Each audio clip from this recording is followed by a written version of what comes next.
Olá, sejam bem-vindos de volta. Eu sou Felipe Novaes, advogado, professor de Direito Civil aqui do GETUSP, e a gente continua falando sobre o casamento.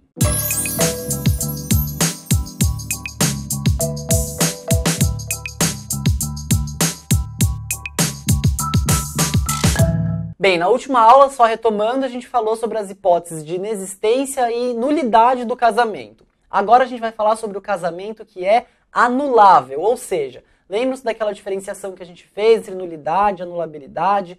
Nulidade é um vício mais sério e, portanto, a lei tem interesse social, então qualquer um pode alegar, de ofício, etc. O anulável já é partes interessadas, a consequência é menos gravosa e é passível de convalidação, ok? As hipóteses de anulabilidade para o casamento são as seguintes. Primeira, de quem não completou a idade mínima para casar. Então a gente já falou sobre isso quando a gente falou sobre os menores que desejam contrair matrimônio, mas a gente não tinha dito qual era a consequência, salvo engano. Então agora fica aí, é a anulabilidade, do casamento. A segunda hipótese, do menor em idade núbio, quando não autorizado por seu representante legal. Então aqui é aquela segunda hipótese, também já tratamos, entre quem tem 16 e 18 anos. Porque a idade mínima legal para casar é 16 anos. E o intervalo que precisa da convalidação é 16 e 18, isso tudo a gente já tinha visto, ok? Terceira hipótese, por vício da vontade, nos termos do artigo 1556 e 1558. Então vamos lá. Então quando ocorre um vício da vontade, e a legislação vai dizer essas duas hipóteses, também é passível de anulabilidade. Ademais, do incapaz de consentir ou manifestar de modo inequívoco o consentimento. Então veja que é muito importante para o casamento o consentimento. Então, se não há este consentimento, porque o incapaz não pode manifestá-lo, então este casamento ele será anulável, ok? Próxima hipótese. Realizado pelo mandatário sem que ele ou outro contraente soubesse da revogação do mandato e não sobrevindo coabitação entre os cônjuges. Então veja, o que é essa hipótese? Você constitui um mandatário para casar por você. Olha que romântico. E aí você desiste disso, ou pelo menos você revoga os poderes daquele mandatário para praticar este ato. Só que isso ocorre sem que haja um tempo hábil para que o mandatário saiba disso ou que o outro cônjuge fique sabendo disso. E aí o casamento se realiza. Este casamento ele vai ser anulável, mas a própria legislação vai trazer uma possibilidade de convalidação. Mas existe outra, eu já digo.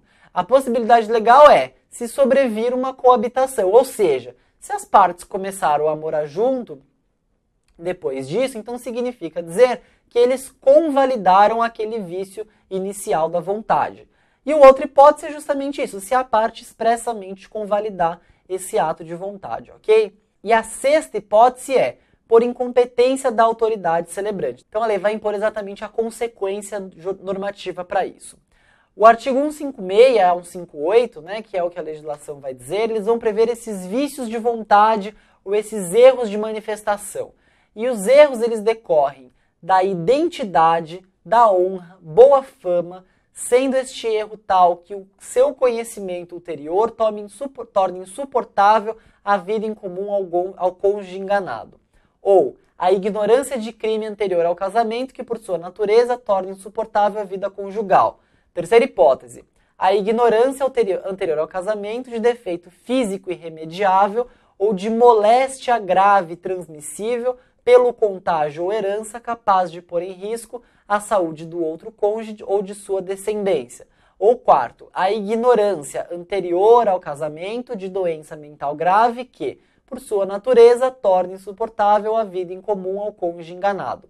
Então aqui são hipóteses que a legislação vai trazer, e veja que são hipóteses bastante subjetivas e tal, mas que pressupõem o desconhecimento de determinados fatos relevantes, são esses que a gente acabou de falar, e que tornam como consequência a possibilidade daquele cônjuge que desconhecia, então qual que é o termo que a legislação vai usar? Ignorava, dele anular o casamento por conta desses motivos.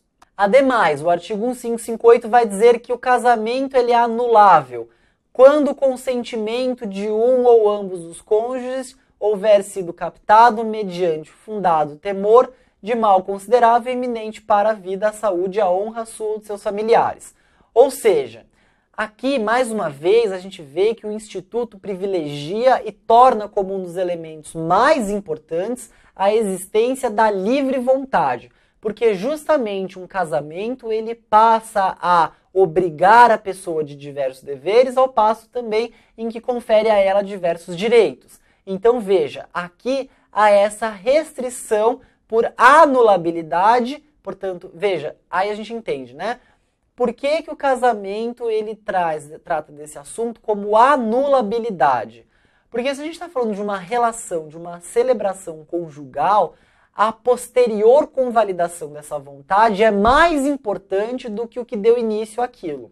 Então, se de início houve uma coação fundada no temor de mal considerável e iminente para a vida, mas isso posteriormente foi convalidado, a pessoa, apesar disso, deseja permanecer casada, então, pela importância que o casamento tem no ordenamento jurídico, é preferível que ele continue válido. E por ser passível de convalidação, ele não é nulo, como seria na maior parte dos negócios jurídicos, mas anulável, ok? E o 1559 vai dizer, somente o cônjuge que incidiu em erro ou sofreu coação pode demandar a anulação do casamento. Então aqui, vamos parar, né, metade. Primeira metade desse dispositivo vai dizer o seguinte, legitimação para alegar nulidade. Não pode a parte que agiu com mal, né, e que foi quem determinou o erro ou o vício na vontade, não pode ela alegar isso para anular o casamento. Veja, máxima do direito. Ninguém pode alegar a própria torpeza em juízo. Então, por conta disso, a lei só vai legitimar aquele que sofreu ou que foi enganado, é a possibilidade de levantar esta anulabilidade, ok? Ademais, ela vai fazer uma ressalva. A coabitação, havendo ciência do vício, valida o ato, ressalvadas as hipóteses do 3 e 4 do 1557, ou seja, que é aquela da moléstia grave, transmissível e irremediável, do inciso 3, e a do quarto é a ignorância de doença mental, que também torna insuportável a vida em conjunto. Então, a coabitação, ela convalida o erro, desde que você saiba disso anteriormente, e desde que não seja essas duas hipóteses ressalvadas que eu disse, ok? O casamento também pode ser de outras 3 espécies. O casamento pode ser putativo, ou seja, o casamento ele vai ser putativo em relação a terceiro quando, mesmo nulo ou anulável, por ter sido contraído de boa fé por um dos contraentes, ele produz efeitos como se válido fosse. Então veja, o casamento ele é declarado como nulo ou anulável, mas como um dos contraentes ele estava de boa fé, ele não vai poder ser prejudicado por isso. Então o casamento nessa situação ele será putativo, ou seja, ele vai continuar produzindo os efeitos como se válido fosse. A outra hipótese, casamento nunculpativo. O que é isso? É aquele realizado quando há perigo de morte iminente e ele é realizado sem todas as formalidades legais. Então veja, a gente viu que o casamento tem que ter habilitação, proclame, aí a celebração da cerimônia tem que ocorrer observando determinados requisitos legais. No caso do casamento nunculpativo, que ocorre quando há um risco grave de morte de uma das partes, essas formalidades elas são dispensadas. Justamente para quê? Para que as partes realizem as suas vontades, no caso, celebrar o casamento, mas, e aí por conta disso dispensa-se as formalidades legais. Então, mas para tornar tudo possível, porque afinal de contas uma das partes pode morrer a qualquer momento. Precisa ter 6 testemunhas e essas testemunhas não podem ser parentes em linha reta ou colateral, ok? Trata-se de uma hipótese extrema e que a legislação vai trazer como exceção, ok? Outra hipótese é o casamento por procuração, que é aquela hipótese que a gente tinha falado do mandatário, né? Então veja, alguém delega a outra pessoa por meio de um instrumento de mandato que ela realize o casamento por conta disso. Importante observar, esse instrumento ele precisa ser um instrumento público para que seja ali reconhecido, precisa, portanto, ser firmado perante um cartório. existem causas suspensivas do casamento, tá? Que são trazidas pelo artigo 1523, e ele diz o seguinte: não devem casar. Então, olha só, não devem. A legislação parece até que está sugerindo alguma coisa. Olha, você não deve fazer isso. E aí ela traça 4 hipóteses sobre esse assunto. Mas, veja, apesar de ser uma suposta sugestão da legislação, ela tem força vinculante e ela atribui efeitos jurídicos. A gente vai ver que cada uma dessas hipóteses tem um interesse a ser tutelado. E esses interesses eles são, via de regras, patrimoniais. E são 4. Primeiro, casamento entre o viúvo e a viúva que tiver filho do cônjuge falecido, enquanto não fizer inventário dos bens do casal e der partilha aos herdeiros. Então aqui, imagine essa hipótese. Há uma situação de partilha, de inventário, em que está se determinando quem que vai ficar com quem, e ainda isso não ocorreu. Aí, para ressalvar o patrimônio dos herdeiros, a legislação vai dizer: não deve casar o viúvo ou a viúva que tiver filho do cônjuge falecido. Bom, a segunda hipótese: a viúva ou a mulher cujo casamento se desfez por ser nulo ou ter sido anulado até 10 meses depois do começo da viuvez ou da dissolução da sociedade conjugal. Aí vocês perguntam, mas que raio quis a legislação quando positivou essa hipótese? Olha só, aqui a gente vai imaginar a seguinte situação.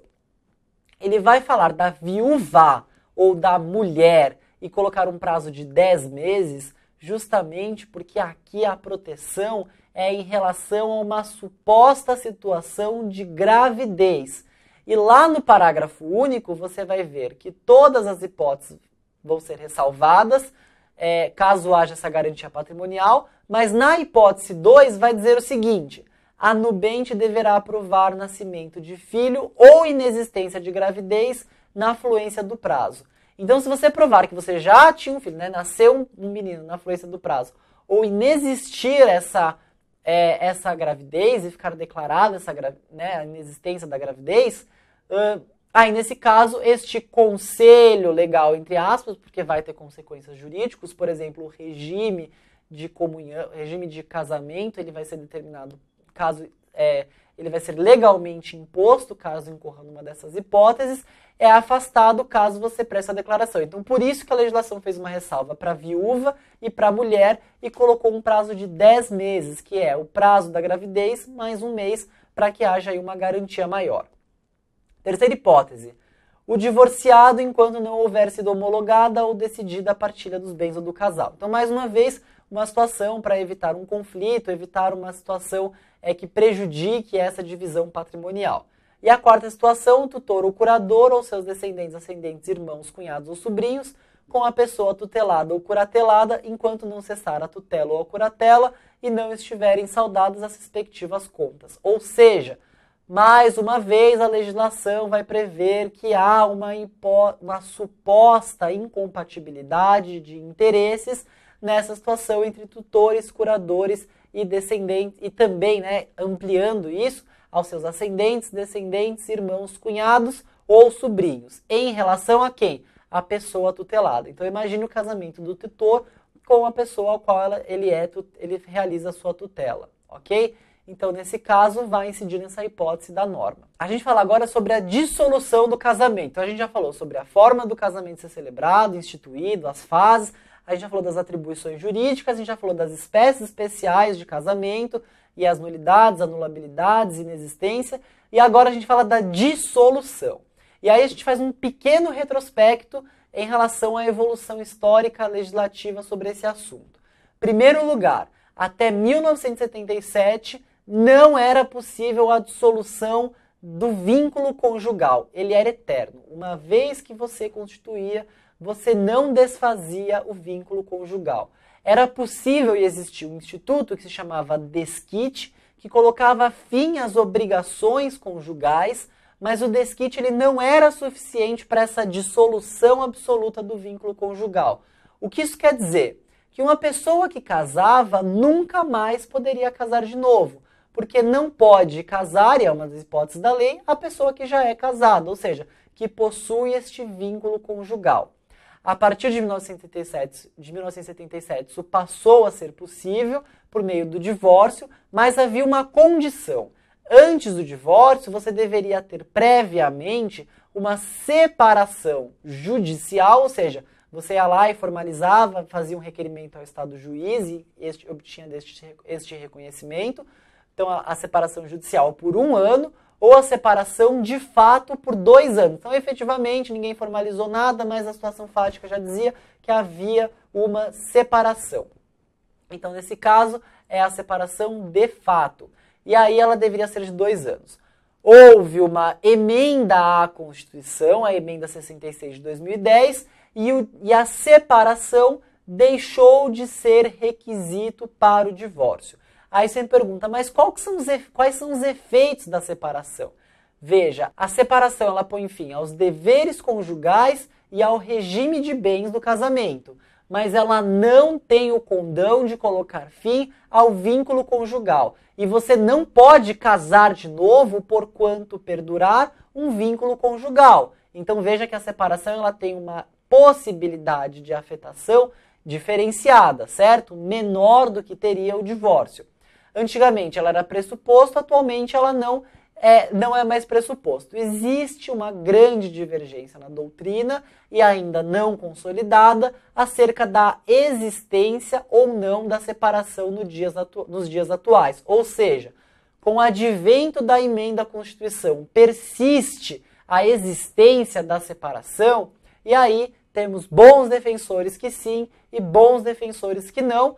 Para o exame de ordem, o que importa saber é que existe essa polêmica na doutrina e na jurisprudência, inclusive, ok? Bem, na próxima aula a gente continua falando sobre o casamento. Antes de encerrar, gostaria, mais uma vez, de continuar convidando vocês para que curtam, compartilhem e divulguem o nosso material, ok? Muito obrigado pela atenção de todos e até a próxima aula.